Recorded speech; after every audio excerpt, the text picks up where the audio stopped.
Bonjour et bienvenue dans la matinale. Toutes nos excuses pour ce retard avec lequel nous démarrons ce journal.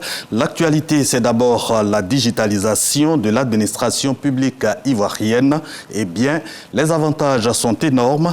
Le ministre de la Communication et de l'économie numérique annonce même que l'État pourrait économiser en un an 50 milliards de francs CFA.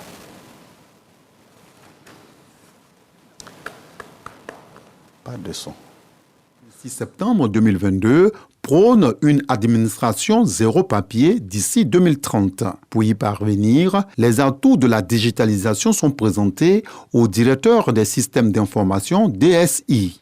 On attend d'eux déjà une grande implication. L'avantage aujourd'hui est de pouvoir suivre une feuille de route coordonnée à travers la stratégie qui a été établie jusqu'à l'horizon 2025, de pouvoir faire une économie des ressources. Ils sont plus d'une cinquantaine, ces DSI, des entités gouvernementales qui voient leur capacité renforcée à travers la présente session. Au ministère des Sports, on n'a plus besoin de se déplacer pour venir prendre une attestation ou une autorisation de sortie du territoire. On peut le faire de chez soi. On a accès quasi permanemment aux informations pour quelqu'un qui veut savoir combien de médailles on a eu dans le deuxième trimestre ou le troisième trimestre de l'année. Il suffit d'aller sur ce système intelligent-là qui va générer ces informations fiables, protégées aux usagers. Promouvoir les engagements pour la transformation digitale de la fonction publique constitue une priorité pour le ministère de la Communication et de l'économie numérique. Pour que ces plans se concrétisent et que la transformation numérique devienne une réalité, il est important que les ressources humaines chargées de les mettre en œuvre travaillent en étroite collaboration. Les directeurs des systèmes d'information qui sont en première ligne doivent être mobilisés, sensibilisés et même formés quand cela est nécessaire.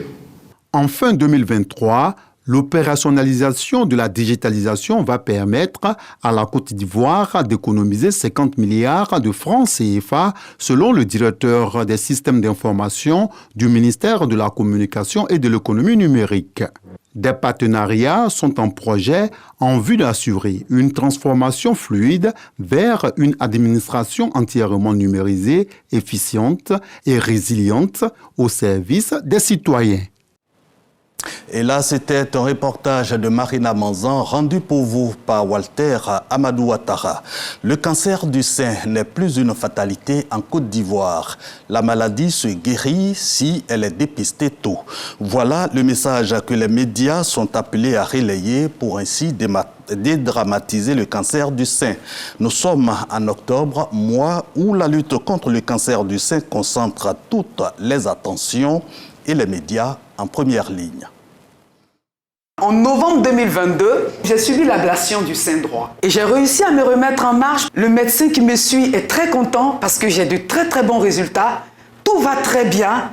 Un témoignage, puis un sourire. Nyamba est la preuve éloquente que le cancer du sein n'est plus une fatalité en Côte d'Ivoire. C'est ce message d'espoir que porte l'ONG Ecomédia pour la 7e édition des journées de mobilisation des médias contre le cancer du sein.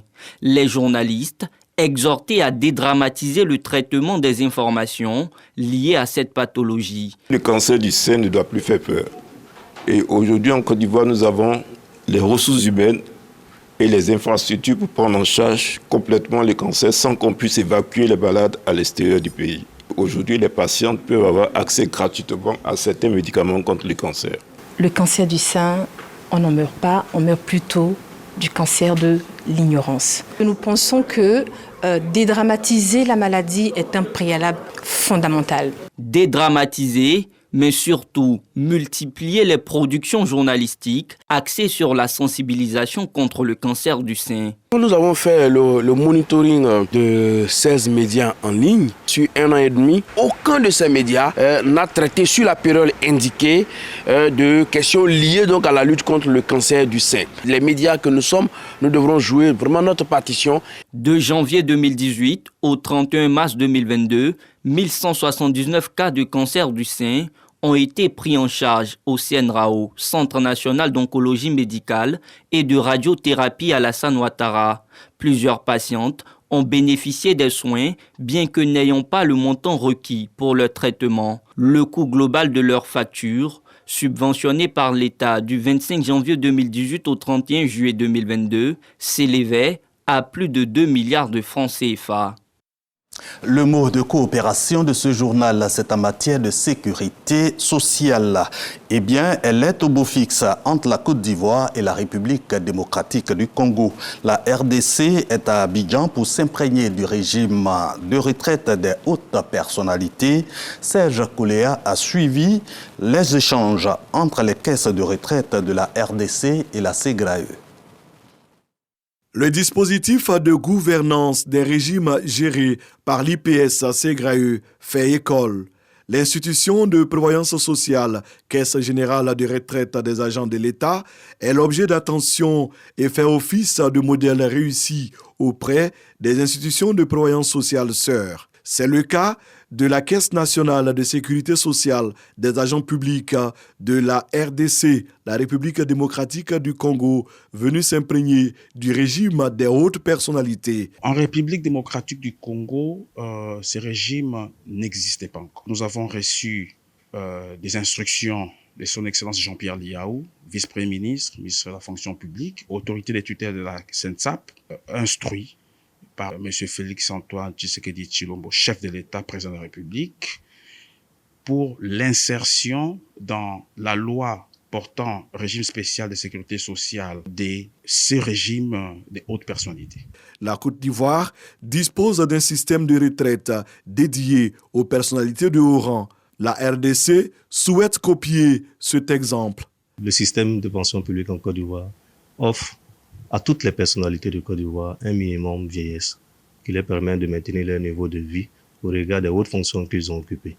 Ce régime existe depuis 1997. Il prend en compte la dimension que les personnes qui occupent des fonctions importantes dans ce pays-là ont besoin aussi d'être couvertes pour leur apporter le bien-être dans la seconde étape de la vie, qui est une étape importante qui est la retraite. Et cette convention de partenariat consacre une des visions du chef de l'État, son Excellence Alassane Ouattara, qui veut qu'on développe des relations sud-sud avec les pays africains frères. En mai 2023, à l'occasion du Forum régional de la sécurité sociale pour l'Afrique tenu à Abidjan, une convention a été signée entre les deux institutions de prévoyance sociale.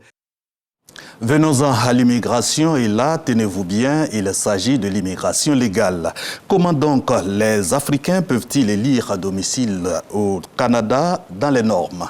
Les réponses au Salon Afrique-Canada Immigration et Investissement. Ce salon est à sa 2e édition. Étudiants, hommes d'affaires et chefs d'entreprise réunis à l'occasion du SACI, Salon Afrique-Canada Immigration et Investissement. De 2002 à 2012, il y a eu 12 000 décès dans le désert parce que certains ont fait le mauvais choix. Donc nous là-bas, avec tout ce qu'on a comme structure sur place, on se dit pourquoi ne pas apporter l'information vraie? Un rendez-vous pour mettre en relief les atouts et opportunités d'investissement entre l'Afrique et le Canada. Je ne prends pas cette opportunité que le SACI m'offre et j'ai obtenu toutes les informations dont j'avais besoin. Tout ce qui était flou dans mon esprit, en tout cas, je les ai obtenus et ils m'ont vraiment bien reçu. Les collèges au Canada proposent des formations pratiques et professionnalisantes dans plusieurs domaines.